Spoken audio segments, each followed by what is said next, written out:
Un des arguments fréquents contre l'expiation limitée pointe vers les passages de la Bible qui parlent de l'expiation du Christ dans un sens plus général ou illimité. Par exemple, dans 1 Jean 2, Jean dit que Christ est la propitiation pour les péchés du monde entier. De même, dans Jean 4, 42, Jésus est appelé le sauveur du monde. Et dans Jean 1, 29, il est dit qu'il enlève le péché du monde. D'autres versets qui semblent indiquer une vision illimitée de l'expiation incluent 2 Corinthiens 5, 14, 15. Il est mort pour tous. Et 1 Timothée 2, 6. Il s'est donné lui-même en rançon pour tous.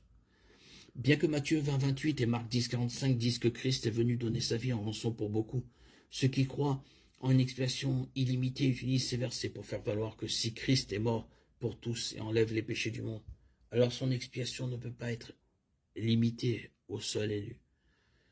Cependant, ces versets sont facilement conciliables avec les nombreux autres versets qui soutiennent la doctrine de l'expiation limitée, simplement en reconnaissant que souvent la Bible utilise les mots « monde » ou « tous » dans un sens limité.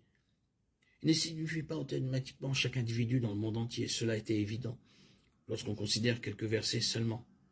Dans Luc 2.1, il est écrit qu'un édit parut de César Auguste ordonnant que toute la terre fût recensée. Et Luc 2.3 dit « Tous allèrent donc se faire recenser chacun dans sa ville ».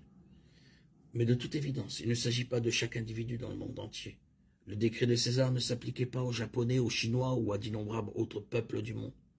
De même, les pharisiens, consternés par la popularité croissante de Jésus, dirent « Voyez comme le monde entier l'a suivi ».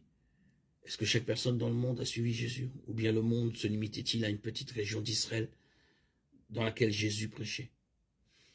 Il devrait donc être évident que l'expression « tous » ou « tout le monde » ne signifie pas nécessairement chaque individu. Comprendre ce fait fondamental permet d'examiner chacun de ces passages apparemment universels dans leur contexte. Et une fois cela fait, il devient évident qu'il ne présente aucun conflit avec la doctrine de l'expiation limitée.